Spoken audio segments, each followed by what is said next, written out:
Welcome, everyone, and thank you for joining us for this virtual roundtable discussion on the intersection of AI and scholarly research based on a survey that OUP conducted in April. I'm Casper Grothel. I'm the president of Oxford Languages, our Language Data and Services division, and also I serve as the lead on AI development for the academic division at OUP. I'm joined today by four panelists who have all spent some time with the survey results, and they're going to lead us through the discussion.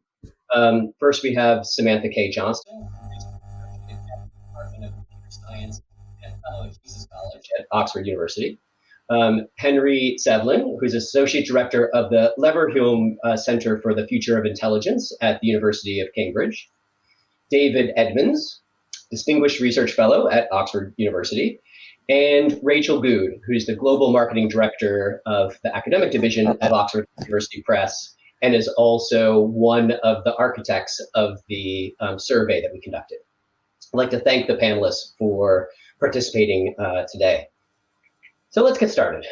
As all of you know, OUP conducted a survey of more than 2,300 researchers to understand how they're engaging with AI in their research right now, their attitudes towards it, where they are most optimistic about how AI will impact research, where they're concerned and where they feel like there are risks. We undertook the survey because we see a need for publishers like ourselves to be an advocate for the development of an AI-enabled ecosystem when it comes to scholarly research, one that's responsible and sustainable and beneficial to the users and to researchers. And the timing is important because right now is the time to advocate at this early stage of AI use and development.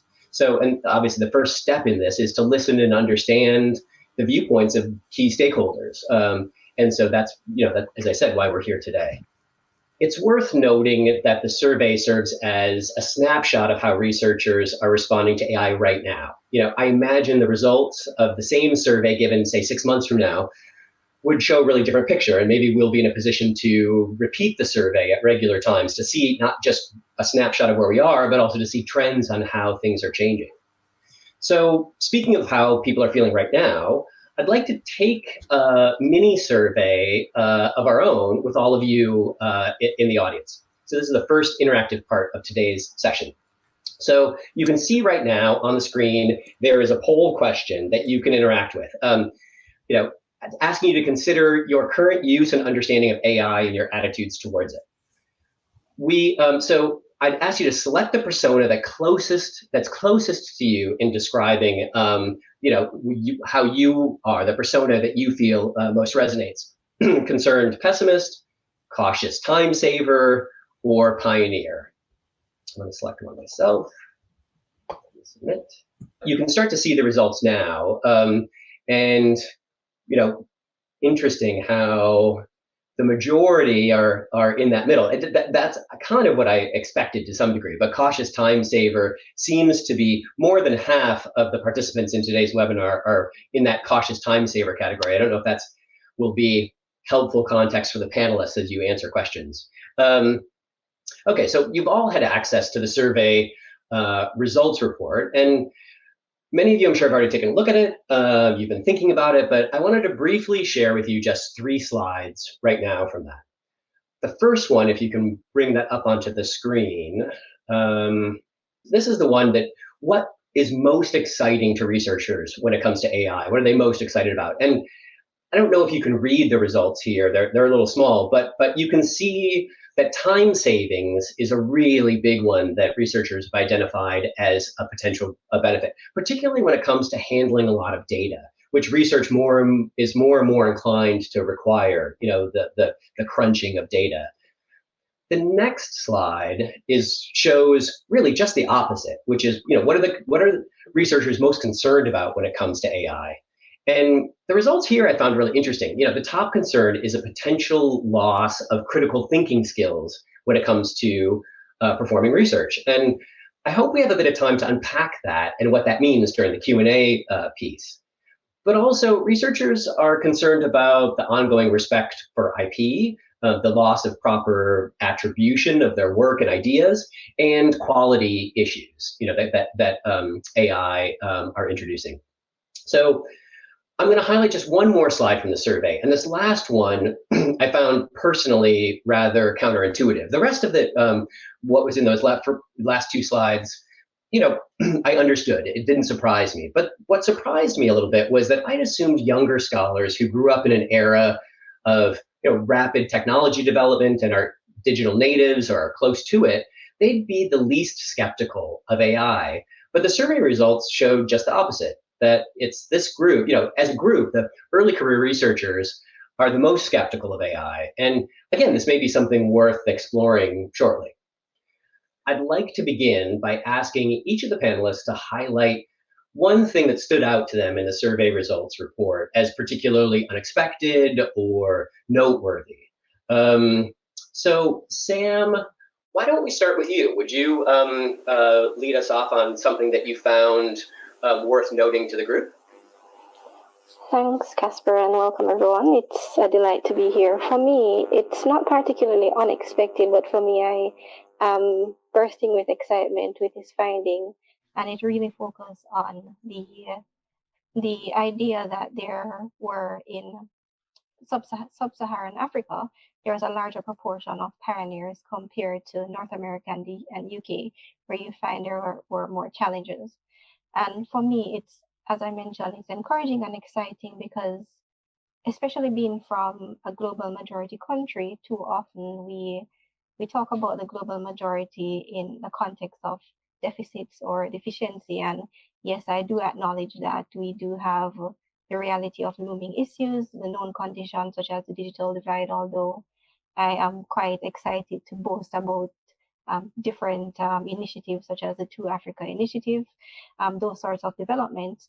But for me, this finding represents an idea that we're talking more of a strengths-based perspective from the global majority context. And I think in areas where we have things like fewer resources, as we commonly see in global South countries, like countries within sub-Saharan Africa, there might be some sort of greater incentive to adopt more innovative solutions to solve some of the pressing problems. And we know for example, there was a report that was published by Brookings Institute in last year, November, and they gave us some really great examples of AI being used by researchers, such as identifying banana diseases, etc. Those things that really relate to ensuring that people have the basic necessities. Those are thriving within these contexts. And so for me, because I am from a psychological background, I would be remiss to not contextualize this finding within psychology. And when I look at something like Maslow's hierarchy of needs, it makes it clear why the global South countries are trying to use and pioneer AI in this way to solve some of the basic necessities such as food. Whereas in the global North countries, when we look at where global North countries are on Maslow's hierarchy of needs, we're more focused on self-actualizing, becoming the best versions of ourselves. And so in that process of self-actualizing, perhaps the reason why we find mainly challengers in the UK and in global North is because we're now having to self-actualize with AI. We're trying to figure out what does it mean to be a human being working along with machines. Yeah. And so for me, it was quite interesting and also encouraging, this finding. No, I think that's really interesting. And also just highlights the fact that, the survey results, we tried to categorize things within the survey results, but responses are very different depending on different conditions, whether they be geographic or, a lot of other ones there too, in a way that it might be that the opportunities are different depending upon the set of conditions that that you're experiencing. I think it's really valuable. Henry, how about you? Would you share with us something you found insightful from the report or interesting, worth sharing with the group? Yeah, so I thought this was really interesting, particularly the cluster analysis. So I guess I would call myself an unabashed AI pioneer. I talk to ChatGPT all the time. I can't do any long car journeys without it these days. I've got it on the voice mode, chatting back and forth. And I've gone into quite a lot of companies and organizations to try and get a sense of what they're doing with AI and maybe give them some advice, particularly on the ethics side. And I'm always trying to get a better handle on what the best predictors are for whether someone is going to be an AI enthusiast. So to give a rough idea, I think in the kind of typical company I go to, maybe a quarter of people say that it's amazing, it's changed their workflow, it's an essential productivity tool. Another 25% think it's awful, the work of the devil, they have no intention of using it. And then a solid 50% who are like, oh, in two minds about it, maybe have tried it, haven't seen an obvious use case. But I find it really hard to predict who's going to be in what category. And one surprising thing for me that I think is borne out by this study is that age doesn't seem to be an amazing predictor. So I had some striking experiences of this just in my own family. So my dad, who's almost 80 now, I introduced him to ChatGPT's voice functionality, and he swears he uses it every day now. He absolutely loves it. He says he's had enough of typing on a tiny buttons on a tiny phone screen. Now he just chats to ChatGPT every day. And so this was really striking to me to see that the most enthusiasm, the largest number of pioneers, came from boomers and Gen X, with younger generations being a lot more skeptical. And I think there are all sorts of interesting theories for why that could be. But one that I'll mention, this is sort of one of my favorite little pet analogies.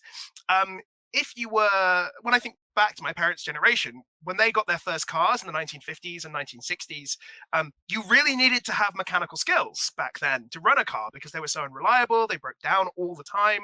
Whereas me, I can just about change my car's oil and that's it. And that's partly because I haven't needed to do so. My cars are, thankfully, touch wood, pretty reliable. And also if I wanted to do anything fancy, I'd probably need a computer to plug in to get the diagnostics and so on. And I think we probably have seen something similar happen with understanding of computers. So many people these days, particularly young people, their primary way of accessing the internet is through a phone or a tablet, and there's far less need and far less opportunity for the kind of tinkering that I think is still essential for this current generation of AI. You know, a lot of people try something on ChatGPT, doesn't work the first time, and they assume that it can't do it. Whereas I think for most AI tools, there's still quite a steep skill curve. You need to spend a lot of time figuring out good prompts, figuring out the kind of questions it's reliable at, those it's less reliable. And I think if you have that sort of attitude towards technology, that yeah, of course you've got to tinker, it doesn't work the first time, then maybe that will give you better experiences with AI that feed into a more general optimism. And maybe we're seeing sort of intergenerational differences in willingness to tinker showing up in the results. So that was just one observation. There are loads of others. I'm fascinated also by the fact that the humanities is more skeptical, but I won't hog all the talking points. I'll leave that to the other panelists. Okay, no, I appreciate that, Henry. So David, hopefully there are some talking points that he left available for you. Tell us something that you found worth sharing about the survey results. Okay, well, I'll highlight the critical thinking concern, which I was very interested in. And, you know, it would have been nice to have more data on that and what it was exactly that people are concerned about. But I think there's something rational about being worried about losing some critical thinking skills. And I see it a bit like, you know, Socrates was worried about the invention of writing because he thought that it would erode our memory. And, you know, there have been instances in the not too distant past of plane crashes because when the automatic pilot system failed, the pilots were just not used to dealing with, you know, the mechanics of flight. And I have that all the time now. I'm totally reliant on Waze, my software, and I'm just not so good at navigating in my car anymore. And so I think it's quite possible we will lose some things with the emergence of AI. And I mean, I think the irony or the worry is that AI might make critical thinking even more important than ever because there's going to be concerns about AI and we're going to need our critical thinking faculties to be at their most alert to spot some of the problems that are going on. So that's the point I think I identified in the very interesting survey. I think that's really interesting, that kind of analogy of Aristotle, memory being deteriorated by the fact that you can write things down. As you know, it's interesting. I'm not, again, I think we probably could, in a survey, go into more detail around that to really try to understand kind of when people are responding, what did they have in mind when they say they worry about critical thinking skills in research. But I think it's a really interesting point that you've made, and clearly was one of those things that came out in the survey that I found really fascinating to think about. Rachel, you were someone who, as I said, helped build and the survey itself, and were a leader of the process. In the results, anything that you want to highlight that you found interesting for this audience? Definitely. But before I answer that, I will just pick up one tiny point that David raised, because you're right, in the published report, we didn't dive into the detail on when people said critical thinking, what did they say? So I did take a look. We had about 340 comments in total that then referenced critical thinking. And interestingly, quite often, that was as far as the comment went. So I'm concerned about critical thinking, which is interesting in itself, because I think it's become one of those sort of generic worries that we know we should be worried, but we haven't quite worked out specifically how to worry. But then what we did was look at the ones where they did go into more detail, and then we looked for some representative comments, which we then put into the report. So actually in the published report on page 41, there are 3 different things that are picked up, one of which is it may cause a narrowing of creativity.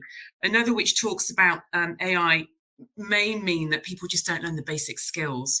And then a third one, which was then the possibility of AI doing all the work without sufficient critical oversight. I mean, you picked up all of these things, but that's kind of what came up. But if I may just add, the one that I picked on, and I might have done this, I suppose, because I work in publishing, I was surprised that for the comment, AI will revolutionise how academic research is disseminated, that actually only 28% of people picked that they strongly agreed or agreed with that. I might have expected that to be a little higher. And interestingly, we have got some discipline breakdowns. I can come on to that later. It was pretty consistent across disciplines. And that's set against the fact that only 6% agreed or strongly agreed that AI would not change the world. So people generally think it will change the world, but not so much revolutionise how academic research is disseminated, which I thought was curious. I don't have a theory as to why that is, but I'd be interested to hear people's thoughts on that.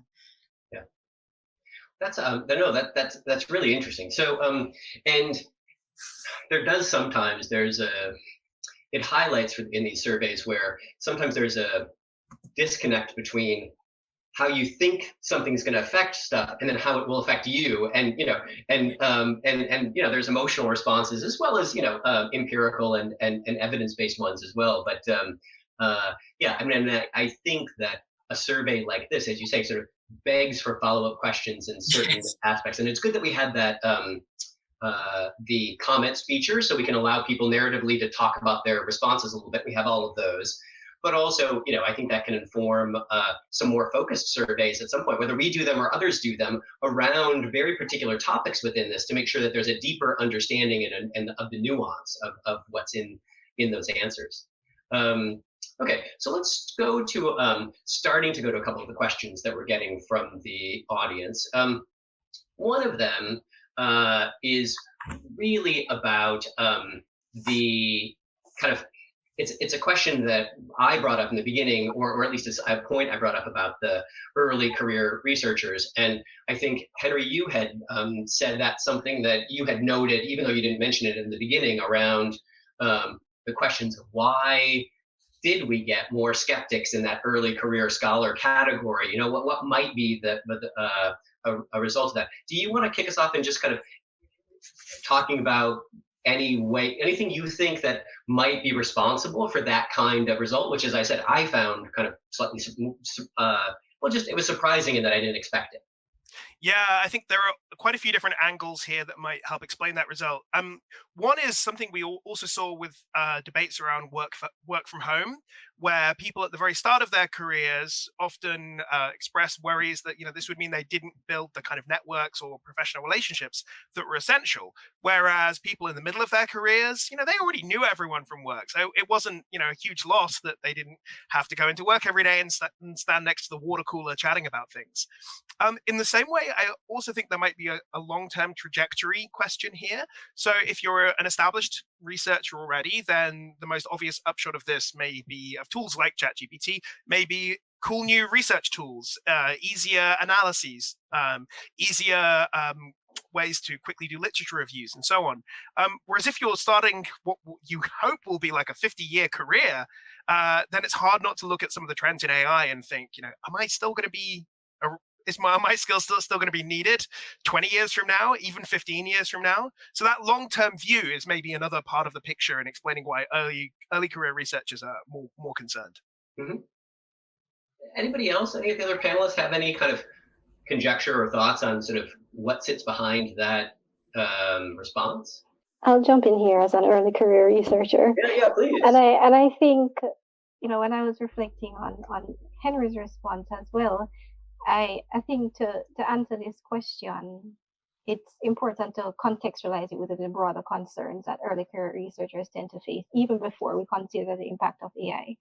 And so with early career researchers, particularly those who are non-tenured or, as we know, on short-term contracts, there's oftentimes this grappling with this significant issue of job insecurity and work-life balance.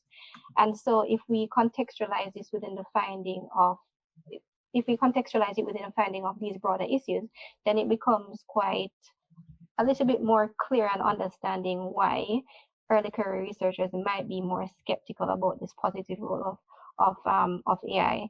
And for me, when I reflect, I might think, okay, somebody who is a research assistant, for example, and I believe Henry mentioned this, they might fear that AI could replace some of their research roles, when this is something that a research assistant that would normally do. And we identified in this study that more established researchers and researchers in general are using AI for analysis that research assistants would normally take on.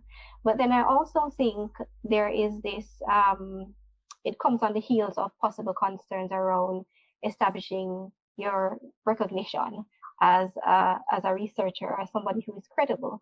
And so when we use ChatGPT, for example, and we type in ChatGPT, do you know this person? You typically wouldn't maybe see an early career researcher's name because this person has not had the opportunity, in some cases, not always, to establish their name in a way. And so when we're using ChatGPT, and unfortunately sometimes it's being used as a single source of truth to try to find researchers to cite, you might find that they are citing more established researchers. And so in a way, early career researchers are not in that training pool as yet because their name is not that well known. And so I can understand some of these concerns, and I must say I did find it a bit surprising because I am reflecting on my own experience and I'm quite excited about AI, but it has allowed me to really step back and think about it in a really nuanced way. Yeah. No, that makes sense. As a researcher in the classics, I cannot find benefit in the use of AI. I find it useful in translations only. In other words, I'm not against AI, but I still cannot see how it can be useful to me and would like to learn more about that. I find this question interesting because it leads me to something that I was wondering about. We don't have a lot of breakdown in the survey into all kinds of categories. Sam, as you said, sort of global South versus global North and things like this might not be necessarily like pulled out specifically. One of them is a question around, do we think that different disciplines really have significantly different opportunities and risks than others? How much is this kind of, can we say, research across the board in the scholarly sense is a monolithic kind of space? And I in particular, I think what this question highlights is, is there a difference between STEM and like HumSoc in terms of, because there's a lot of times there are differences between those two. Do we see AI playing out really differently in different disciplines this way? I don't know. Does any of the panelists want to take a stab at that question? I come from a philosophy background, and okay. So I think AI will be at least useful in philosophy probably than almost any other discipline, I think. I could name a couple of others where it's not so easy to see how it's going to be useful. Perhaps some aspects of history and so on. Obviously, it's very good at some things. It's very good at hoovering up data. So anything that needs data of various kinds, it will find AI very useful. But that's not to distinguish STEM from non-STEM subjects, I don't think. So, for example, I can see it being extremely useful in psephology or sociology, for example. So big data is fantastically helpful in that area. But I definitely think it's not going to be equally useful in every single discipline. Yeah. Anyone else have any thoughts on that? I would add that speaking as another philosopher, I actually have a bet with $1,000 bet to a charity with another prominent philosopher on whether an AI-generated philosophy paper will cause a serious, will be a serious contribution to the discipline before 2030. So I think we might be surprised at how much AI can add to philosophy in terms of generating new ideas. I think we're only just at the cusp where ChatGPT, for example, can produce genuinely interesting outputs that aren't sort of purely some kind of averaging out of existing opinion. But I think I do sometimes see the potential there. And I think given trends, yeah, I think there's a good chance of me winning my bet. I guess one thing I would say more broadly is I think the potential of things like ChatGPT as personal tutors hopefully will make interdisciplinary work more accessible. If I want to get a quick primer in, I don't know, Fordist theories of management, for example, because I'm interested in writing a paper in another discipline, I can get a really good quick introduction and some reading recommendations from ChatGPT. And it wasn't an easy way to do that previously. It was required a lot more active going out and hunting for the data. So hopefully better and more accessible interdisciplinary output. Mm-hmm. Based on your comment, kind of, David, do you see the development of AI-enabled research and the tools there, if really is it something that might actually kind of create even a wider gap between the kind of STEM areas and the HumSoc areas, in a sense that, it might, not to be kind of overly dramatic, but kind of leave HumSoc behind a little bit in a way that, is there a worry that this will create a bigger gulf between kind of different types of disciplines and the research they do? Potentially, but again, I don't think the divide is between STEM and non-STEM. So, I talked about sociology. If you were interested, for example, in the role of class in a particular factor, AI could be tremendously helpful there in hoovering up all sorts of data from the internet. But sociology is not traditionally regarded as a STEM subject. So I don't see the divide as one between STEM and non-STEM. I see it as one between certain disciplines where AI might be very helpful and those which it will be less helpful. But that is not the same as between STEM and non-STEM. That's what I would say about that. Yeah. Okay. Casper, can I jump in and just add one thing? Please. Because I'd quite like to explain a little about why we didn't publish the results by discipline. But that said, I did take a look at it. So, I mean, one of the reasons was, and this was always going to be the case, you never get a perfect proportionate sample of people across all the different geographies, disciplines, stages of career. And what we found in the results that we had was that there was a relatively heavy skew towards humanities and later career searchers in the US. So when we started to look at it broken down into disciplines, and we went by the buckets, taking your point, David, that they are a bit crude, humanities, social science and STM. And we needed to do some weighting to try and make sure that we weren't getting any really heavy biases. And when we controlled for that, it is worth just saying this. What we found across almost all of the questions was that the humanities researchers are the most cautious and social sciences are somewhat in the middle. But to your point, David, on some questions, they were much more like pioneers. And then STM broadly were always at the pioneer end. There were some exceptions, though, and I suppose I should call these out because they were marked. So where there was real alignment on two particular questions, I trust AI companies to meet my data privacy and security requirements almost consistently, quite a low score for that. And I trust AI companies not to use my data without my permission. Again, a consistently low score. So I think there are some perhaps understandable concerns in that regard at the moment, which don't break down by discipline.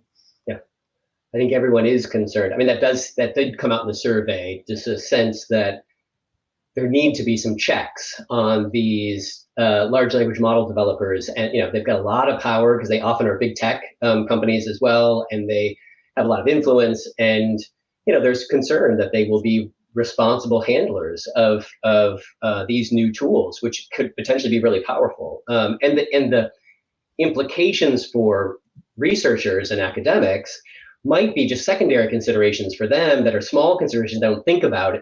They don't prioritize those because it doesn't really matter to them in the grand scheme of making these tools successful.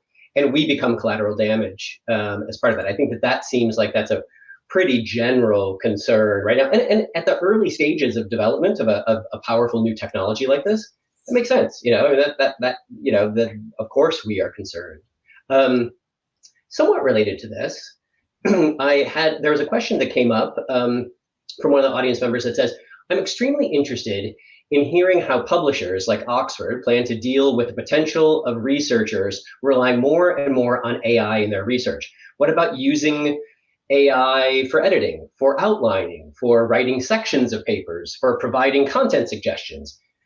How do we deal with transparency and accountability when we don't have any reliable ways to tell if papers were written with AI or not?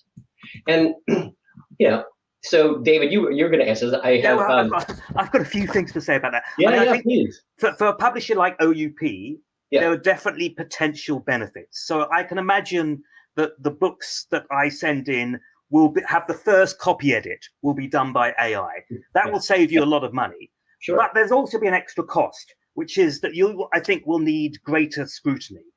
The thing about things like ChatGPT is that they are very good at doing all the heuristics that we normally understand for a good paper, a good journal article, even a good book.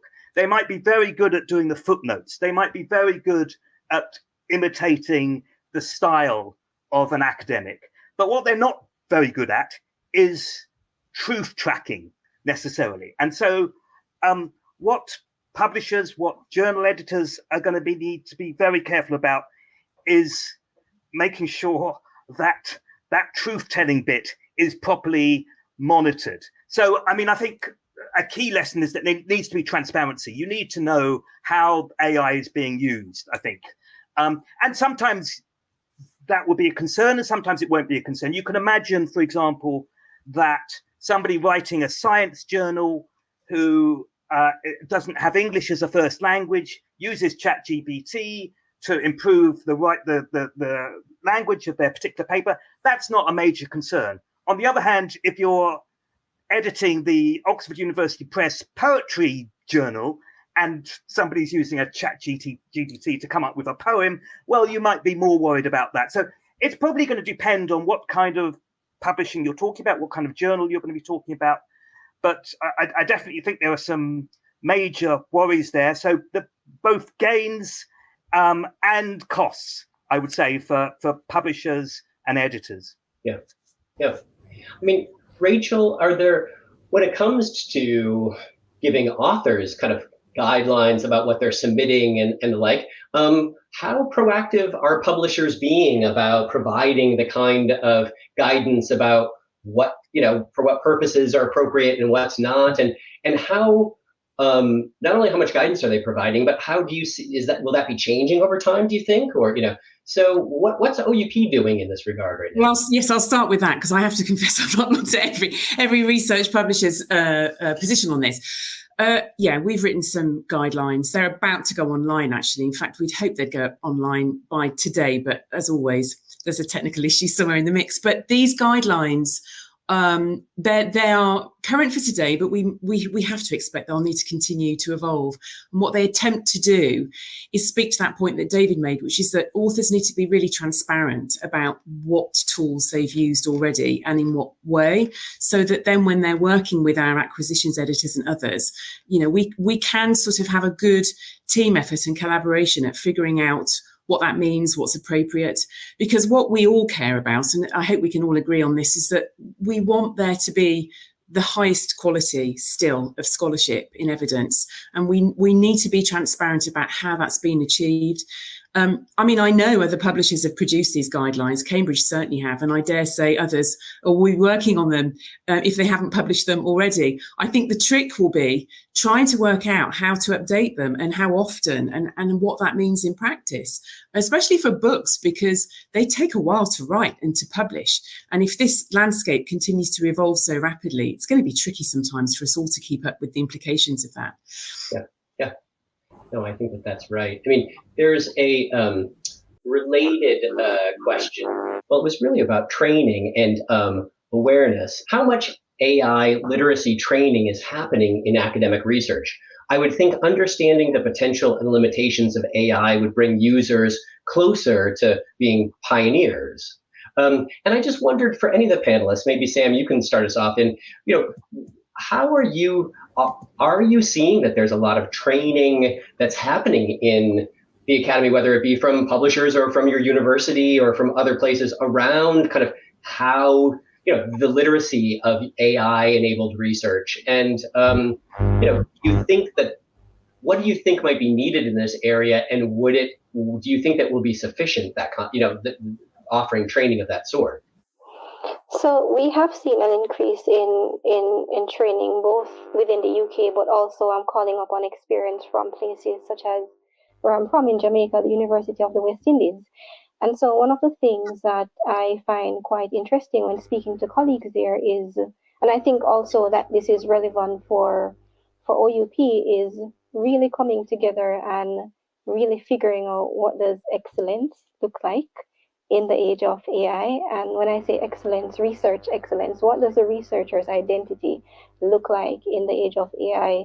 Is it, for example, is it characterized by some sort of seamless integration of AI into academic workflow? And I do like the idea of the thread of the conversation that we've been having in terms of transparency as well. And I think this ties into the whole broader issue of plagiarism and whether or not is it a case that we just need to be transparent. So we need to really figure that out. But going back to the point around excellence, is it that a researcher selectively uses it for a particular task? Does that represent excellence in the age of AI? And one of the things that I am very happy to see being put forward these days is really this idea of future studies. And I quite like the cone of possibilities. So this was developed quite some time ago, I believe in the 1990s, by Clem Bezol. And the whole idea with the cone of possibilities that should be implemented when we think about how we want to work and operate with AI is that it creates the opportunity for researchers to think about the possible futures that we want to have. So what sort of possible future could happen with AI, or a plausible future, or a probable future, and then we get to the end where we think about our preferred futures. Yeah. What does that look like? And I think oftentimes when we look at institutional regulatory boards, we need space to think. Everything is happening so quickly. As things get faster, we tend to accept things as they are rather than imagining how we might want them to be. And so regulation is largely reactionary, and that's really proactive. And so we need to think about how can we think to the future about the type of environments that we like to create. Yeah, that's a really great point. I mean, the idea that not only do we need training around how to use these tools, but we need to create some forums and more space for people to grapple with where it's going, implications, and how, as you say, that future of what that kind of means and how we can influence it. I think these are all really important things. And right now, as AI, the practical AI in the form of generative AI, came to us so quickly and so quickly started to insinuate itself into so many of our practices of whether it's personal or professional life, that we're catching up with this, creating the spaces to really engage with understanding what it means and what we want it to mean. And, training isn't just on kind of what's there, but also making sure that we're creating, I guess in some ways, the critical thinking skills around how can AI actually be a force for good? And I think that that's a real challenge to make sure that we're carving out enough time and space for that conversation. Anybody else have a thought? Any thoughts on that topic, or I'll move on? So just quickly, I would say that I think I cannot overstate how important just hands-on experience is. I think you'll find all sorts of guides, 10 weird tricks for ChatGPT, but I think nothing just beats spending time tinkering with a model. And I think cultivating a kind of playful attitude towards it, enjoying the kind of tinkering that you're doing, so that it doesn't become a chore. Instead, it's a fun activity you do. I mean, I earlier on gave the example that I talk to ChatGPT whenever I go on a long drive, getting a primer on Byzantine history or asking it questions about thermodynamics, whatever it is, whatever area I want to dip my toe into, and having that kind of experience, I think, is still preferable to any kind of sort of course or any kind of formal training. Yeah. I'll just add one thought, which is I know that some teachers, professors, publishers have sort of canvassed the possibility of trying to ban the use of ChatGPT and other AI tools. And I think that's a kind of ludicrous way to go. I think that's like trying to ban oxygen, from the air. That's a cul-de-sac. That's just a dead end. You've got to accept that it's with us now, and we've got to work out how we're going to use these tools and what are the acceptable ways of using these tools. Yeah. I just saw a question in the chat around how many students are using these tools already. That's not research, but it was a question around critical thinking of there's one question around how does AI-enabled tools compromise critical thinking in the research process. But the point that was being made in that was that students have to learn critical thinking, in a way that, there's a real also danger in that category of critical thinking, that we're not developing critical thinkers because there's a crutch of AI there. And what that made me think about with so much, the person who asked the question was, or made the comment was saying, that their students are all using it one way or another. It makes me think about plagiarism. And there's a question that did come up that I'll show on the screen right now, which one of the panelists said, what do the panelists think about the question about whether the definition of plagiarism will change in the future due to the increasing reliance on AI for academic writing? Will plagiarism norms in publishing change? I think it's a really interesting question. So just plagiarism in general is a real, has always been a concern and something that is challenging within academic research, making sure you cite proper work that comes before you, and that fuzzy line between a new idea and one that relies on others in a way that needs to be acknowledged. What does AI do to this plagiarism kind of challenge? And do you see it? I mean, I don't know. There are different ways probably to view it. I'm interested in the panel and how you think that plagiarism might have be impacted by this. So I'll jump in here. And one of the things that I always think about when we use this tool, I think as we can agree, hopefully, that any tool can be used for good and bad. And one of the articles that I constantly keep turning back to is an article by Yogesh Dwivedi, who worked at Swansea University. And it was a beautiful co-authored article. I think they had over 50 persons on that article. So the article is called "So What If ChatGPT Wrote It?" And so it's interesting because they address this issue of plagiarism, and oftentimes we identify plagiarism through the review process. But for me, what does it mean when we start to outsource this process to AI? And when AI starts to then review itself, will it just, for example, say, in the case of accepting a journal article, will it say accept without modification? That doesn't happen always, rarely, oftentimes. And so it has really no reason to think that the paper has been plagiarized if the paper has been written by AI. And so for me, it goes back to this interesting question and conversation that we had before around, is it really just a matter of transparency?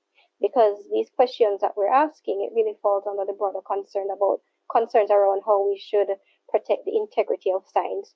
Is it a case where we are just thinking about somebody needs to say AI has been written with this paper? But more broadly for me, I think oftentimes when we think about this idea of plagiarism and ethical AI, I think in the conversation what's lost. And this is why I want to change the language a bit. Rather than talking about ethical AI, we really need to talk about ethical people. What does that look like? What does that profile look like? And I think AI gets a really bad reputation in this space. Yeah. And we really need to move this conversation and talk about ethical people and ethical researchers. Yeah, that's a really good point.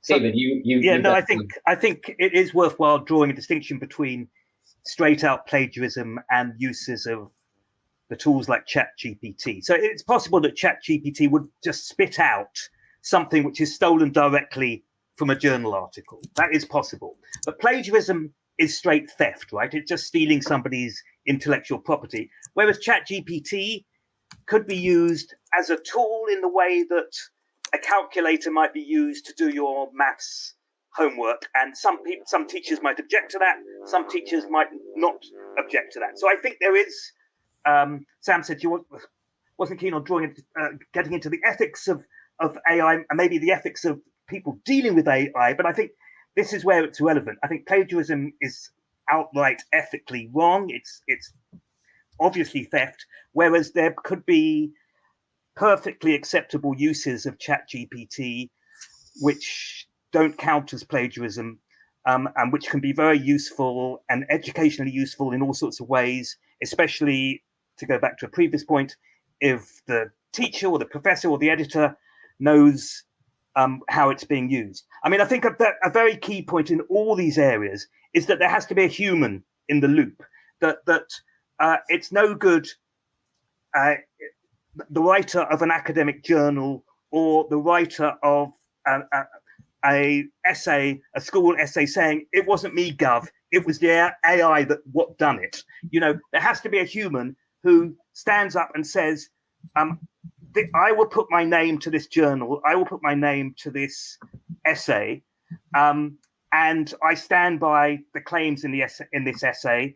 And that's, I think, absolutely fundamental, that people who put their names to these journal articles can't hide behind the AI. Yeah. Okay. Got one more, another question, which I thought was an interesting one. It says the data on which AI is trained appears to be pro-Western. Can you comment on the cultural biases that you've seen in AI? And I think that's kind of related, Sam, or at least to the point where you were making, not around the inputs, but kind of the uses of AI, which have different geographic and therefore sometimes socioeconomic implications in them as well. You were talking about Maslow's hierarchy of needs. What do you think about the cultural biases of AI? Does it amplify ones that exist already? Can it be used as a tool that can address this to some degree? I don't know. It's a big question. So I think this question is best answered in the context when we talk about values. And a lot of work that I do at the moment, and an experiment that I'm currently leading, it's called the Digital Autonomy Machine Experiment, and it really looks at people's values around the way in which they would prefer their consent mechanisms to be managed. And so it's a global study that we're currently conducting, and we have responses from across 57 countries at the moment. And the root of this is really because I'm based in the human-centered computing group, and implicit in that is talking about value-sensitive design. And so too often, one of the things that comes up in the discussion, in the debates in this area is, how do we design when we have a clear difference in value system? And so this is where issues around value tensions have emerged. And so one of the things, especially when we take it back to the conversation about researchers' values, as we were saying, really securing scientific credibility, for example, it can be quite difficult to design for different values across, particularly Western, non-Western, for example. And I think really to address this issue, when we discuss researchers' values, we should pause on examining values directly. And instead, we should really consider what it means to be a researcher. So again, this approach, when we say, okay, what does it mean to be a researcher? It does still present some sort of challenge in the research community, because as we've been saying, it's not a monolithic group. And I think to really navigate this, we can all look at what all researchers have in common, and that's our humanity. Yeah. And we have been really focusing on the wrong question about asking, how can we design for multiple values? How can we reduce those value tensions? Instead, what I think we should be concentrating on to reduce this bias is to concentrate on what it means to be a human in the first place. Yeah. And move from there. Because if we start from the premise of we're going to look at values, we've already started from a place of impossibility. Yeah, no, that's very well said. Okay, so we do have another question here. It's a long one, but I think it's really interesting, and I hadn't really thought about it at all. So the question is, I think most academics would like to have more time to do their various research and teaching tasks. I certainly would. I am also convinced that some AI technologies can help us do certain tasks faster than today, but I'm not sure that working faster will amount to us having more time. That is, I worry that working faster will instead just increase the pace at which we are expected to work. So even if each of us use it to get ahead of the competition, I worry we're simply taking part in a detrimental race to the bottom. I'd be curious to hear your thoughts on that. So this is, basically what this person's saying is faster isn't necessarily better. Faster just means that we might be in a situation where as researchers we're required to increase the pace of our outputs. Any thoughts on this as panelists in terms of, AI churning the hamster wheel faster? Well, I mean, one thing I would say to give the optimistic answer is that to the extent that AI can remove certain kinds of very intrinsically tedious tasks from our workflow, I don't care if I have to do more teaching if I can get away with doing less marking, to give one very common example that people often bring up. But I mean, another example would be something like manually reformatting citations. I don't think anyone misses the days of having to go in every time you submit a paper to a different journal and tweak the citations. I mean, that's just an annoying task that has been removed from academic workflow. So I think the optimistic answer would be, okay, maybe it encourages us to work faster in some domains, but it completely removes some of the more tedious bits of our jobs. Yeah. Anybody else have any thoughts on that? Or I was just reflecting on some of the work by Mark Carrigan, who is based at the University of Manchester, and back in 2015 and 16, Mark and another colleague started this Acceleration Academy project, and it was geared specifically to that in terms of slowing down highlighting the importance of having a slow scholarship, so to speak. So we have seen work there, but I really want to also bring it back to the thinking part, because a lot of the work that I do is in critical thinking. And I think thinking and critical thinking is a slow process, and certainly writing is not the only way we figure out how we think, but it is a good way to figure out how we think.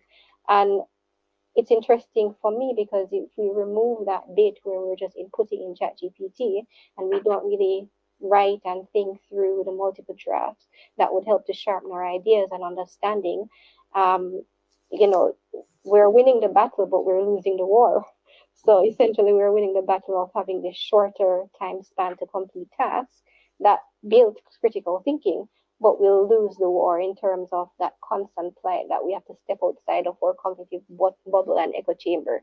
Because there is one of the issues that I have when we talk about critical thinking.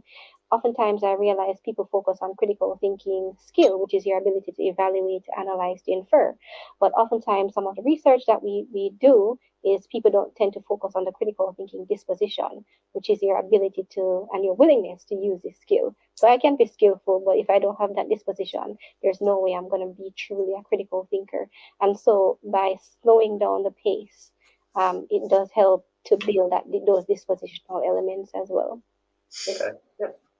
Casper, if I can just add one more, because I was struck when I started to read through more of the comments that came through in the survey. There was one that spoke to an angle on this, which I think is really interesting, which is that, sure, it's going to speed up some things, but what the danger is that if we still have a system that measures certain factors as being more valuable than others, so for example, volume of output to measure your own career and whether you make progress, the risk is that then these tools will just increase that volume without necessarily increasing quality. And that in itself is not necessarily a good thing. Now, that's not a new problem, to be honest. I suspect that's always been a problem. It's just this is a new tool that can play a role in that. So I guess that's something that's, on people's minds in certain disciplines in particular. Yeah, definitely. I've got one more question that maybe you could address, Rachel, which is everyone talking about the same thing when they talk about AI in these surveys? Wondering if there is a further breakdown around types of use cases. I just wondered, as you've gone through the survey results and in this, how much do you think that there is a real consistency around people when they think of AI and they respond to it, that's something that everyone collectively holds that's pretty consistent? Or is this like everybody has a different idea of what AI means, and so it's very hard to kind of put people into categories when you don't know even what they think of when they use the term AI and they respond to a question? Well, I mean, we didn't ask a specific question that would have helped us, in any scientific way now answer that. But I suppose what I would say is it came through in two ways. I suppose on the one hand, in the report, you can see all of the different types of tool and ways that people are applying different aspects of AI. And in reality, you're going to be more skewed to your understanding of AI being on the things you've already started to use. I think that's almost a point that Henry's been making. We need to try these things to really understand them better. And then secondly, that theme that where we've seen caution in answers and, that middle category of those different types, it's in part just driven by not knowing yet and not really understanding rather than actually being particularly opinionated one way or the other. That's helpful. Well, look, I know we're running out of time here. So as part of the close, one of the things I wanted to do, and this is from a panelist suggestion, which I thought was a good one, was I don't expect things to shift dramatically as a result of this conversation, but it's worth asking the participants to take the poll again. And so, could we put onto the screen? So here's the question that we asked at the beginning, how would you describe yourself? We've got concerned pessimist, cautious time saver, and pioneer, these three kind of general categories. Which one are you closest to?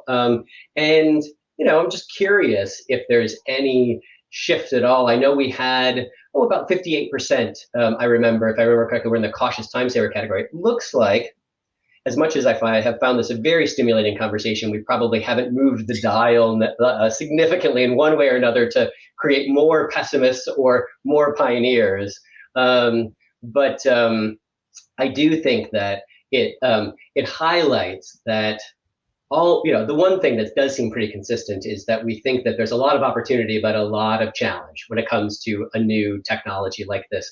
One of the questions we won't have time to answer was around what tools are coming out that might be more responsible or things like that. And one of the things I would encourage all of the participants and viewers here is that things are evolving really rapidly. At OUP, we're developing AI-enabled tools that use the quality of our content and trying to find responsible ways to add tools to our research databases that are AI-enabled. Other publishers are trying to do that. There's some tools that I know are in development where they're using training sets of highly curated, peer-reviewed content that they're checking for kind of what they call distilled knowledge to make sure that there's a stable base there and it hallucinates less. And so I would encourage everyone to pay attention and look for the developments around those specialized and customized AI engines and models and tools that are for research, that have been developed for academic researchers, because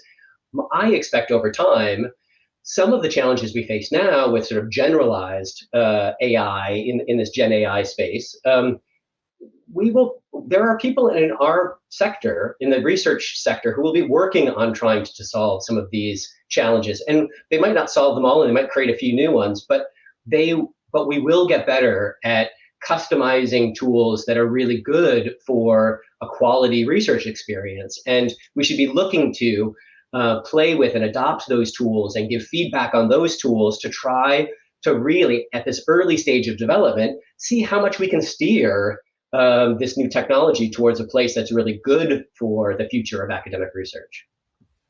So look, I'd like to thank all of the panelists for joining us today, providing their insights, and to everyone who's asked questions and stayed with us through this hour of the roundtable discussion.